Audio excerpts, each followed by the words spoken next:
Hello and welcome back, everyone, to Bloodstained Ritual of the Night, the Aurora mode playthrough on Rocket Rabbit Commentaries, and Giant Dragon!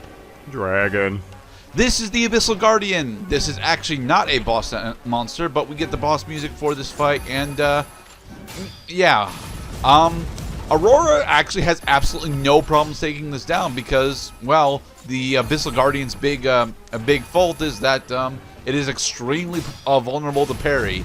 So, since it is so vulnerable to parry, we can just, spam parry at it. Like so. Its tells are very telling. Yes. Unfortunately, the Abyssal Guardian does not have a shard for Aurora. Oh well. That took all of 30 seconds. Well done. Yeah. Parry is... I'm of two minds of how powerful parry is in Bloodstained, to be perfectly honest. Because... parry, on one hand, is absolutely fucking astonishingly powerful for the characters that have access to easy parries, like Miriam, Aurora, and Zangetsu. But the parry that Bloodless gets specifically is a bit harder to execute, and it kind of feels like that she is trying to lean on it as much as the other characters, despite how difficult it is for her to lean on it. It's kind of weird, you know.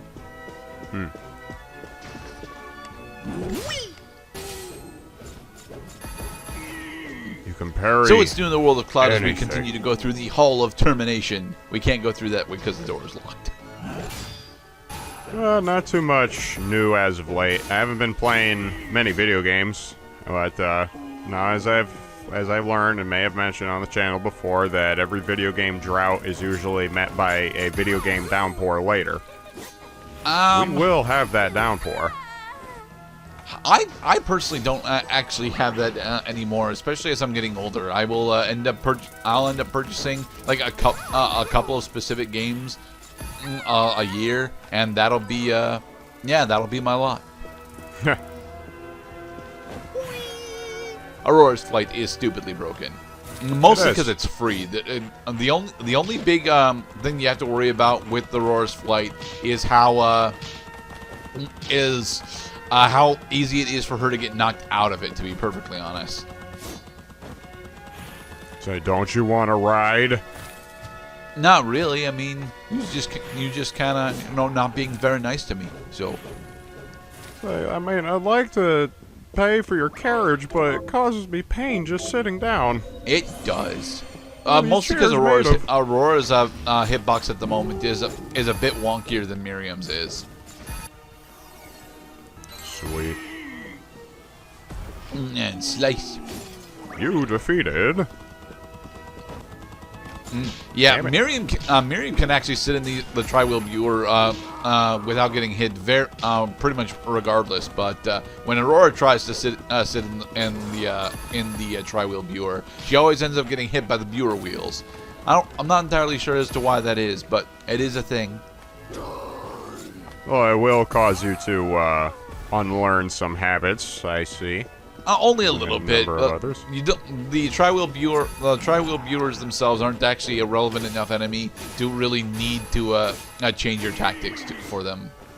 Well, maybe not in the other portions of the castle, but here it's the horses are parked outside, but the carriages just kept right on going. It's so nice. It's so nice to be able to have access to infinite flight immediately. Wow, Ori Calcum, how about that?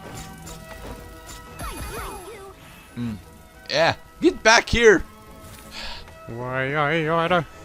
Unfortunately, we didn't actually end up farming on Caraboose, which is where one of the friends actually is. So, despite the fact that Titania has a material for us, she will not at the moment drop the friend shard that she has. I've not explained the friend shard mechanics all that well, and that's mostly because we've only gotten the first one, and I have effectively skipped us getting the second one. Yeah. Didn't even have a chance to swing. I do also like that, despite how broken flight is, that these pixies will still present a hazard as they follow you through the level, or the room rather. Yes. It might be slow flight, but it's still very broken flight, so. This guy, on the other hand, has no chance whatsoever. He is just hovering. He can hit you with his spells, but, you know, his spells take so long to actually execute that you're usually done with the room before he gets a decent chance to fire them off. Archdemon is honestly an enemy that Aurora doesn't really have decent answers for, but doesn't really need them for, because, you know, he's very big, but yes, but his size makes him relatively slow as well. Save room.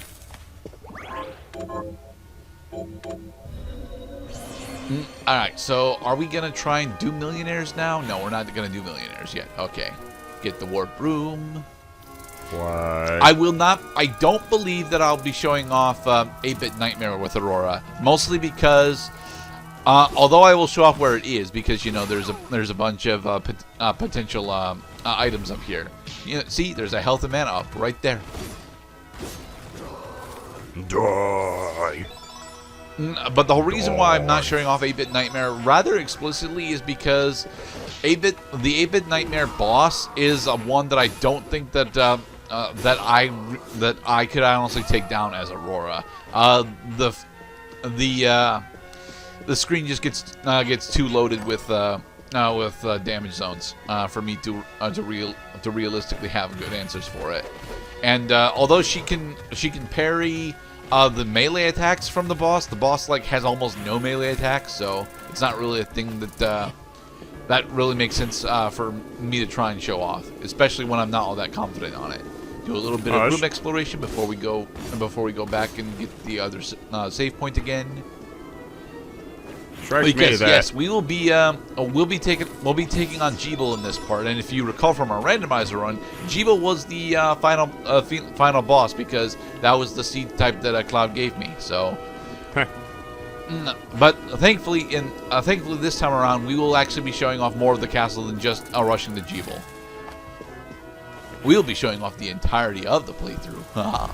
Now, just to clarify for those of us who have not seen our original 6-part Bloodstained playthrough, is that when Gerdat says I gave him the seed to play, I believe he just asked for a random series of numbers, and I said, yeah, sure, do that one. Well, I believe I asked you for a number between 1 and 2.5 billion. Yeah, that's what it was. Oh, yep. We actually do have two friends. We've got Robert and Agnes. Yeah, Agnes is the one that you want to have on if you are planning to use the parry a bunch. It also is a relatively good shard to use in general because of its straightforward attack. Robert's the one that we currently have on because it gives us a luck bonus, and I haven't actually looked into our shards yet. Enhanced smiley face. Alright, so we've upgraded our spells, which is very nice. I believe, yeah, increasing our light rate to ranks 4, 7, and 9 will allow it to get an additional targeting charge, which is honestly really nice. But you have to but in order to get to a rank 9, you have to effectively complete the entirety of the map.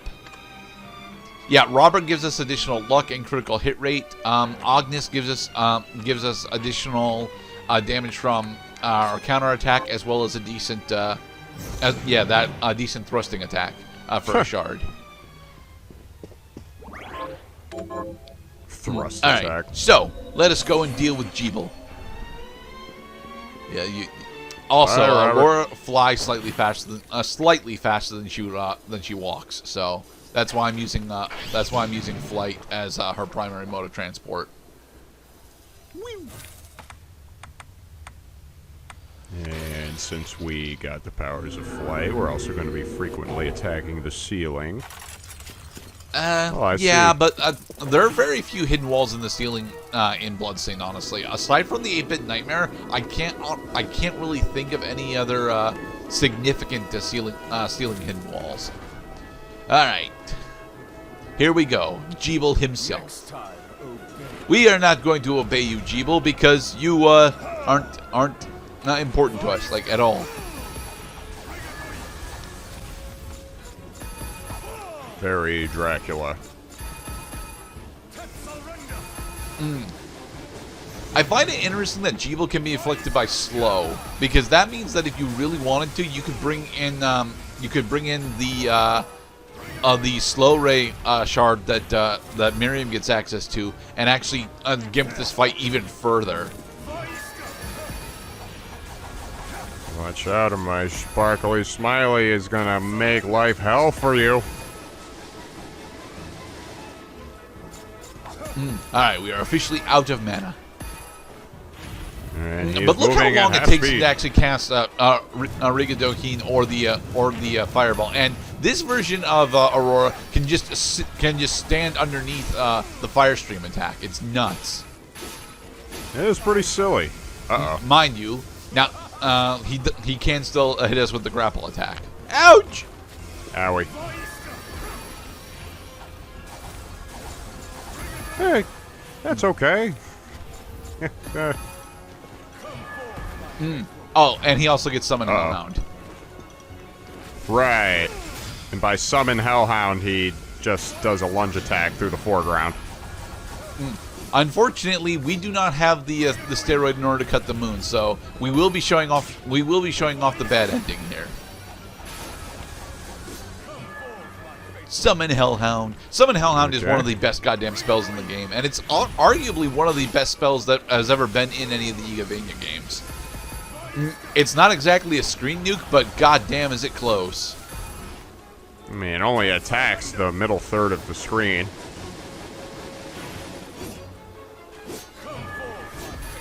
Strikes me that this guy is not very bright. Does he need to be, though? He is the final boss. And so we have vanquished the foe. As the Capital's Keeper fell in defeat, Aurora asked, was this foreordained? Victory seemed hollow, incomplete. Jeeble, but a man caged by pain. He seemed possessed of his own curse, separated from allies and friends.